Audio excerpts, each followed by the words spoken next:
सभी को राधे राधे, जय श्री कृष्णा। और आज मेरा सौभाग्य कह लो या ठाकुर जी की कृपा कर लो, जो आज मुझे महाराज जी से मिलने का अवसर प्राप्त हुआ। और ठाकुर जी की ऐसी कृपा मेरे ऊपर तो होती रहती है, और आज फिर से एक बार कृपा हुई है। और महाराज जी जैसे इतने बड़ी व्यक्ति के साथ में मैं बैठा हूँ, मेरी औकात नहीं है, पर श्री जी बैठाने वाली है। और सबसे बड़ी बात कि महाराज जी किसी का भी, मैंने अभी एक सभा में बैठा हुआ था जहाँ पे महाराज जी पर्चे बना रहे थे, कि जैसे आप लोगों ने बागेश्वर बाबा जी को भी देखा होगा, और सेम उसी टाइप से पर्चे महाराज जी बना रहे थे। और किसी का भी नाम लेके महाराज जी बुला दे रहे हैं। और मतलब मैंने कई ऐसी चीज़ें देखी जो मतलब मुझे, कभी मैं देखता था वैसे तो मुझे बिलीव नहीं होता था, पर मैंने आज अपनी आंखों से देखी कि सामने वाले बंदे का नाम पता कुछ नहीं पता, पर महाराज जी ने उसको नाम लेके उठा दिया और उनको बुला दिया, उनके पर्चे लिख दिए, उनकी समस्याएं लिख दी। तो आज महाराज जी मेरे साथ बैठे हुए हैं, मेरा सौभाग्य है। तो मैं महाराज जी से पूछूंगा कि महाराज जी ये आखिर ये जो चमत्कार है ये किसकी कृपा है और कैसे आप लोग कर रहे थे। तो महाराज जी सबसे पहले तो राधे राधे, आपके चरणों में दंडवत प्रणाम भगवान। तो महाराज जी जो ये आप आज मैंने देखा, आपने सबके जो पर्चे लिखे हैं, तो महाराज जी ये कैसे मतलब क्या होता है इसके पीछे, कैसे होता है? देखिए, सर्वप्रथम मैं हनुमान जी महाराज के चरणों में नमन करूंगा। मेरे इष्ट देव रहे हनुमान जी महाराज। ये मुझे भी आश्चर्य लगता है, मुझे भी ये ज्ञात नहीं है कि मैं ये कैसे बताता हूँ।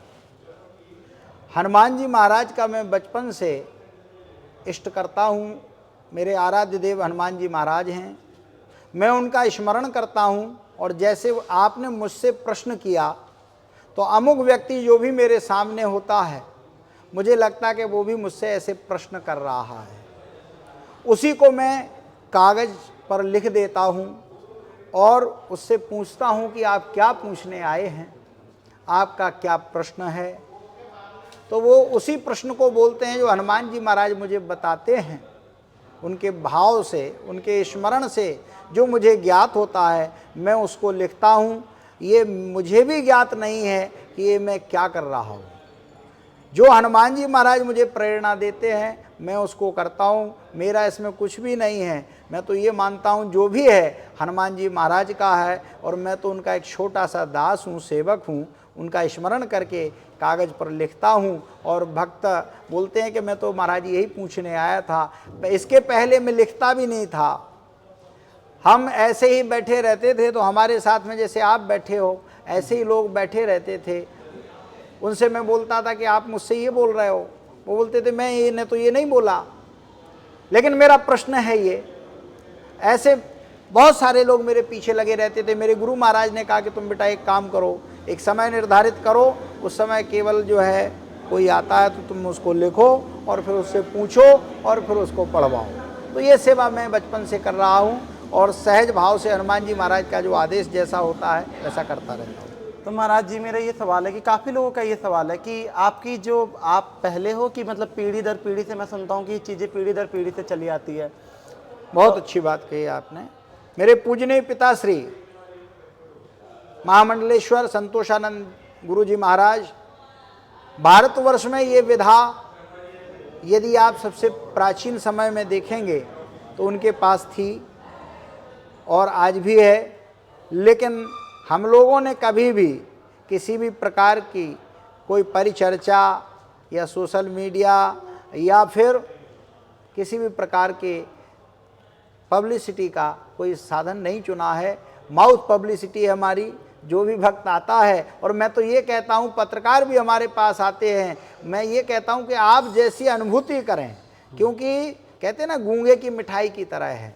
हम आप परमात्मा के चिंतन को जो जानते हैं उसका अब वो अवर्णीय है, वर्णीय नहीं है। तो कोई भक्त कहता है कि आपने मेरा नाम लिख दिया, कोई कहता आपने मेरी समस्या लिख दी, कोई कहता मुझे बिना लिखे ही प्राप्त हो गई। ये भक्तों की अनुभूति है। और मैं तो यही कहता हूँ जो भी मुझसे पूछता है कि आपने जो अनुभूति की है आप उसको बताइए, मेरे द्वारा बताई हुई कोई चीज़ मत बताइए। आपने जो स्वयं अनुभूति की हो उसको आप कहिए जी। तो महाराज जी मेरा एक और सवाल आता है कि आप जो ये मतलब आपकी एज बागेश्वर वाले बाबा से आपकी एज कितनी होगी, पहले आप ये बता दीजिए। मेरा 82 का बर्थ है। सन 82 का जन्म है, गणेश चतुर्थी का। अभी ये गणेश चतुर्थी आएगी, इसमें मेरा जन्मदिन होता है। अब कितने वर्ष के हो जाएंगे आप जोड़ सकते हैं। क्योंकि ये चीज़ मुझे इसलिए बताना पड़ता है क्योंकि मैंने इसलिए बताया कि काफ़ी लोग कंपैरिजन करने लग जाते हैं कि बागेश्वर बाबा के बाद ये चीज़ें चलने लग गई हैं या बागेश्वर बाबा ने स्टार्ट करा तो लोग उनकी कॉपी कर रहे हैं, तो ऐसा नहीं है। और ये चीज़ मैंने अपने बचपन में भी, मैं अपने गाँव में भी महाराज जी एक बार मेरी माँ का कुछ सोने की चीज़ें खो गई थी जी। तो वो सब चोरी का इंजाम लगे कि चोरी हो गई थी, तो वहाँ पे एक महंत जी थे, उन्होंने कह दिया था कि वो अलमारी के नीचे पड़ी है जी, जी। और वो अलमारी के नीचे ही थी। ये 2007 के आसपास की बात है। तो मुझे इन सब चीज़ों पे बिलीव था कि कहीं ना कहीं कुछ ना कुछ तो होता है।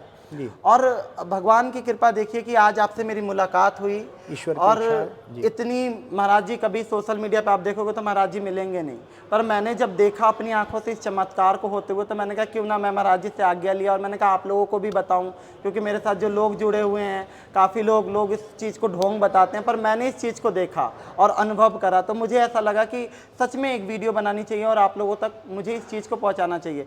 तो महाराज जी क्या आप भूत वगैरह भी आप भगाते हो? जैसे देखिए, मैंने कहा ना ये होता है भूत मैं वगैरह? वही बात करता हूँ। देखिए, मैं हनुमान जी का एक छोटा सा सेवक हूँ और हम आप कभी कोई कुछ नहीं करता है, जो करते हैं परमात्मा करते हैं। हनुमान जी महाराज का हम आप पाठ करते हैं, भूत पिशाच निकट नहीं आवे, कहते हैं ना। हाँ जी। यदि होते नहीं तो निकट कौन आता? हमारे धर्म ग्रंथ कह रहे हैं, मैं नहीं कह रहा हूँ। अब भूत भविष्य वर्तमान भी होता है, एक वो भी भूत है, हाँ, है ना। और भूत एक आत्मा भी, जिसे लोग कहते हैं कि फलानी आत्मा आ गई। हमारे धर्म ग्रंथ हैं, जैसा कि आपने सुना हो, हमारे यहाँ पुराण निर्धारित हैं, उसमें गरुण पुराण में ये वर्णित है कि भूत होते हैं कि नहीं, ये सब लोग जानते हैं। अच्छा, तो आपके पास कोई ऐसी कुछ हुआ है या आपके साथ कुछ स्थान है हमारा, वहाँ लोग आते हैं, उनको अनुभूति होती है, किसी के साथ कोई चीज़ होती है तो वहाँ प्रकट हो जाती है, उनको ऐसी अनुभूति होती है कि मेरे साथ कोई शक्ति थी, अच्छी बुरी जो भी, वो उनको ज्ञात हो जाती है। अब जैसे कि महाराज जी मेरे एक और सवाल है कि आप हमारे काफ़ी देखने वाले जो लोग इसका हैं, और एक प्रमाण देता हूँ। हमारे यहाँ भूत प्रेत की जो आपने बात कही, चूंकि मेरे इष्ट हनुमान जी महाराज हैं। हाँ जी, हाँ जी। कलिकाल में हम आपने कथा तुलसीदास जी की सुनी होगी। तुलसीदास जी को हनुमान जी से मिलाने वाला प्रेत ही था।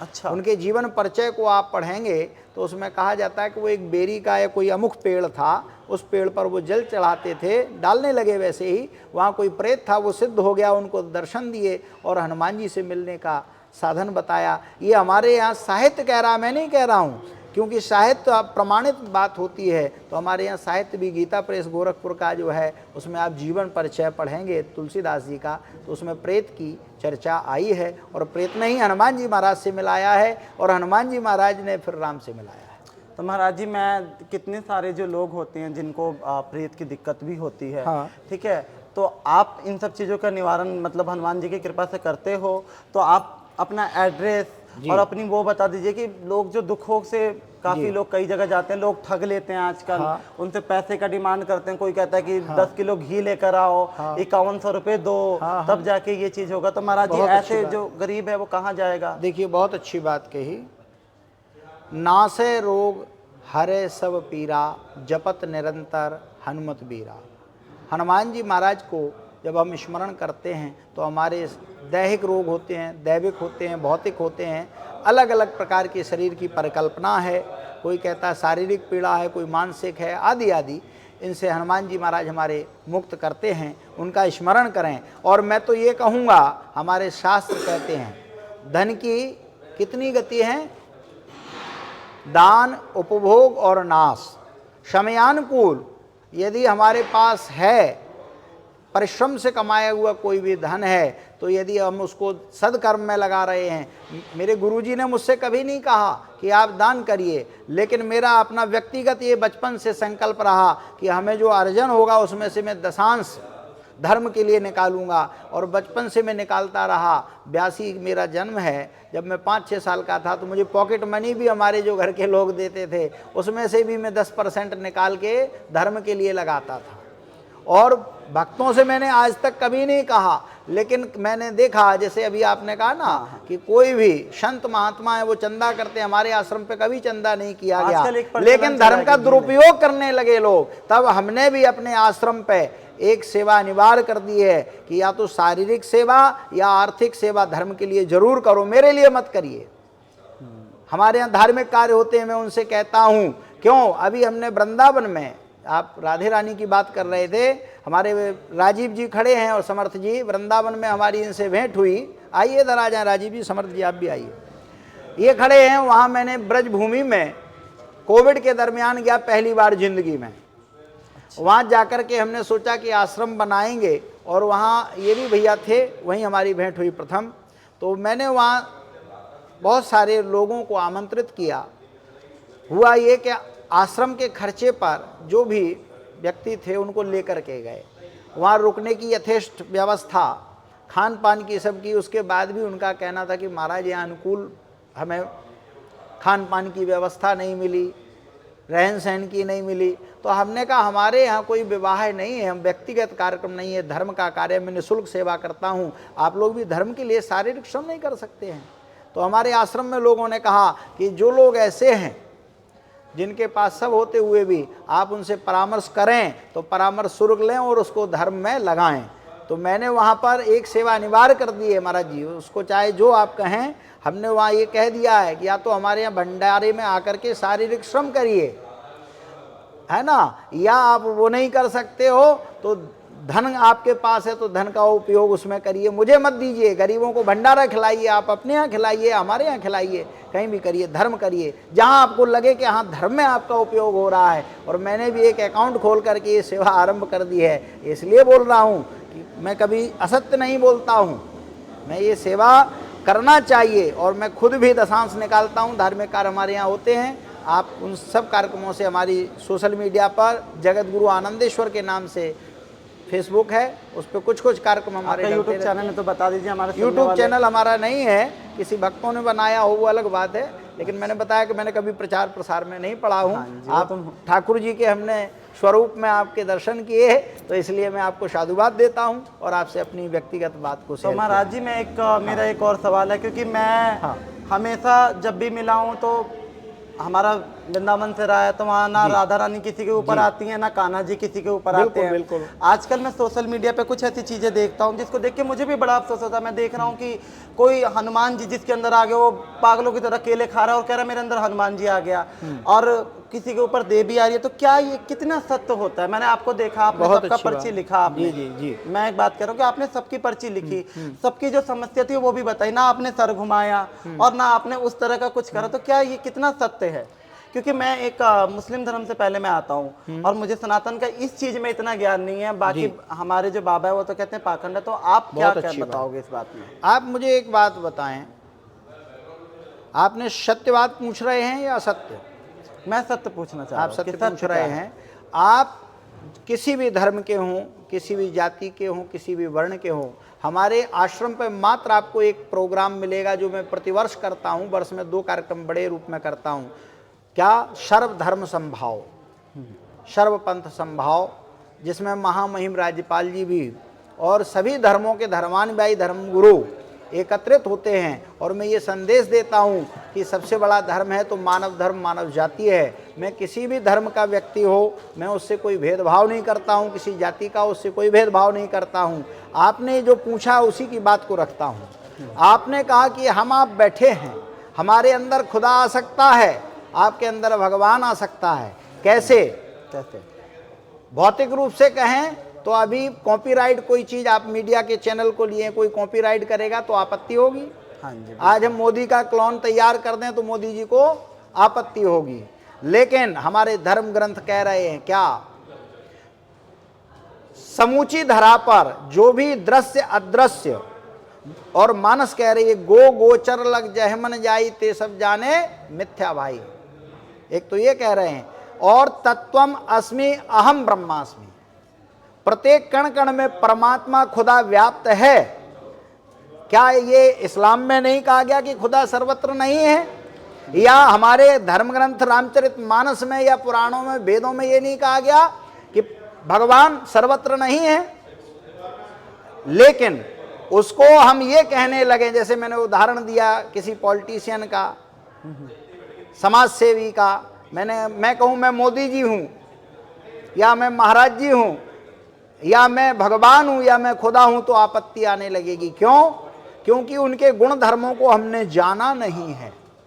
जब हम उनके गुण धर्मों को जान जाते हैं, भाई शरीर तो एक ही है, इसमें दूसरा आ नहीं सकता, लेकिन कैसे? हमारे यहाँ उदाहरण देता हूं, चोर कहे कि मैं जज हूं और जज कहे मैं चोर हूं, तो क्या आप मानेंगे? नहीं मानेंगे। ऐसे ही हमारे यहाँ धर्म ग्रंथ कह रहे हैं कि परमात्मा सब में है, कण कण में है, प्रत्येक व्यक्ति में है, लेकिन ये कौन कह रहा है? जो परमात्मा के दर्शन कर रहा है। यदि कोई वैसे व्यक्ति का है तो वो कहेगा बड़ा ढोंगी है, इसके अंदर खुदा कैसे दिख गए, इसके अंदर परमात्मा कैसे दिख गए। अभी यहाँ जो परिचर्चा चल रही थी, हमारे यहाँ कहते हैं जो पिंड, ये शरीर है, जो पिंड में वही ब्रह्मांड में, जो ब्रह्मांड में वही इस पिंड में है। हमारे यहाँ ये हर धर्म में कहा गया है। तो भौतिक रूप से तो यही है कि परमात्मा सर्वत्र है, हमारे खुदा भी सर्वत्र हैं, गॉड भी सर्वत्र हैं, गुरु नानक भी सर्वत्र हैं, लेकिन किसी के शरीर में नहीं आ सकते, क्योंकि वो शरीर में आता क्या है, अब आपका प्रश्न है, वो रखता हूँ। हमारे यहाँ कहा गया है, हम जैसे साहित्य को पढ़ेंगे वैसे ही हमारे भाव विचार बन जाएंगे। आप राधे का नाम लेंगे, वृंदावन जाएंगे तो राधे राधे, है ना, अयोध्या जाएंगे सीताराम, बनारस जाएंगे, महाकाल जाएंगे तो महाकाल की जय।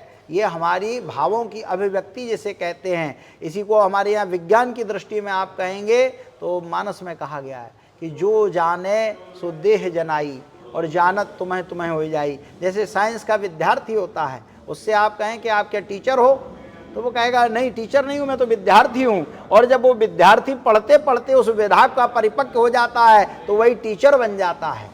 इसका मतलब टीचर उसमें था क्या?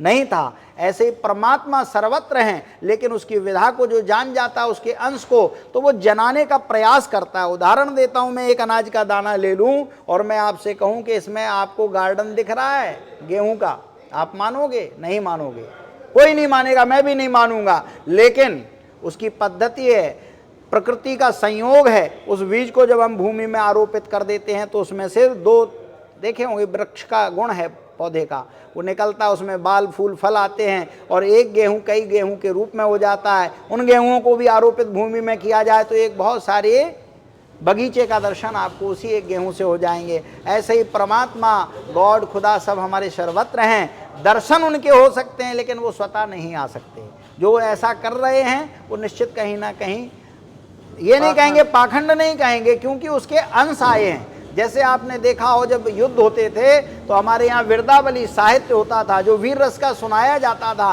तो डरपोक जो होता था वो भी लड़ने के लिए चल पड़ता था। इसका मतलब है कि उसके अंश क्या है? अंश भी, जैसे ये बिजली जल रही है, आपकी एक कवर कर रही है, इसमें क्या है, ये क्या वर्क कर रही है? इलेक्ट्रिसिटी, ये जल रही है लाइट। ये लाइट काय से जल रही है? इसमें लाइट है, लेकिन ये जानेंगे कैसे? जब हम स्विच ऑन करेंगे। तो ऐसे ही किसी को जानना है तो उसके तत्व को विज्ञान भी कहता है, तत्व से परीक्षण होता है।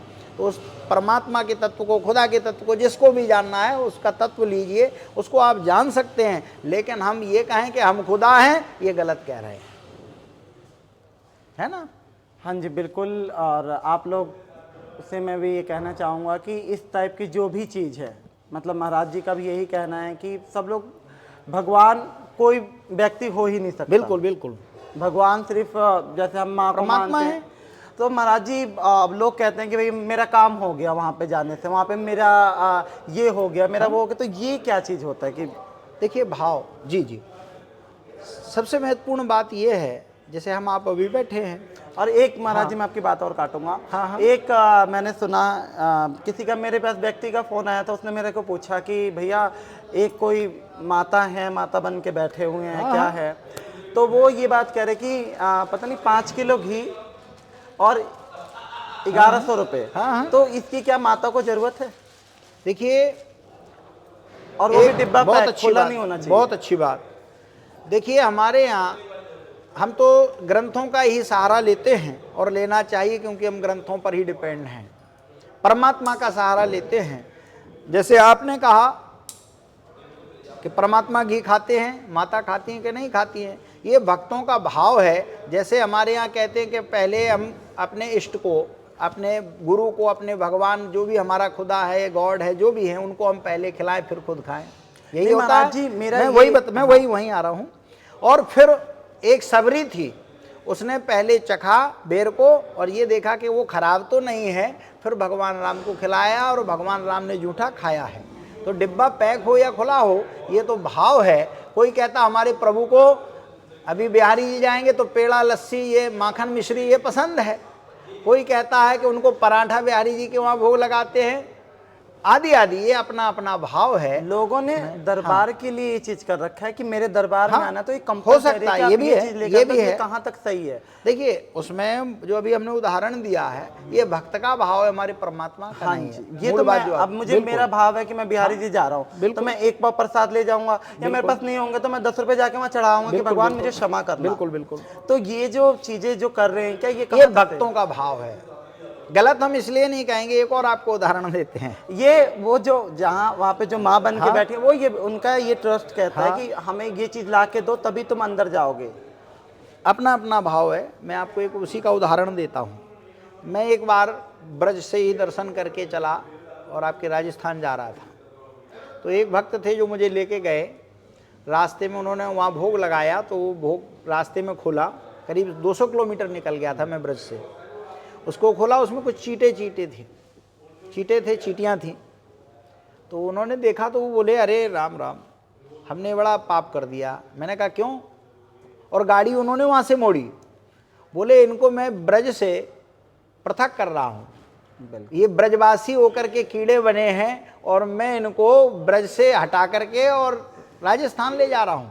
उन्होंने गाड़ी मोड़ी और मोड़ करके बोले चलो अपन इनको पहले छोड़ के आते हैं। तो ये भक्तों का भाव है। हमारे यहाँ परमात्मा जो मिले हैं, कोई भी भक्त रहा हो, जब तक हम ज्ञानी होंगे तब तक परमात्मा नहीं मिलेंगे। जब हम अज्ञानी बन के समर्पण हो जाएगा तो परमात्मा हमारे मिल जाते हैं। भाव प्रधान जाके मने भावना जैसी, प्रभु मूरत देखी तिन तैसी। साधुवाद सबको एक साथ। चलो, तो महाराज जी का मैं ज्यादा समय नहीं लेता हूँ क्योंकि महाराज जी को ग्वालियर जाना है। महाराज जी आप सब लोग आपके पास आना चाहे कोई जी, बिल्कुल। मैं अमावस को ग्वालियर में दरबार रखता हूँ, वो बिल्कुल निःशुल्क रूप से होता है।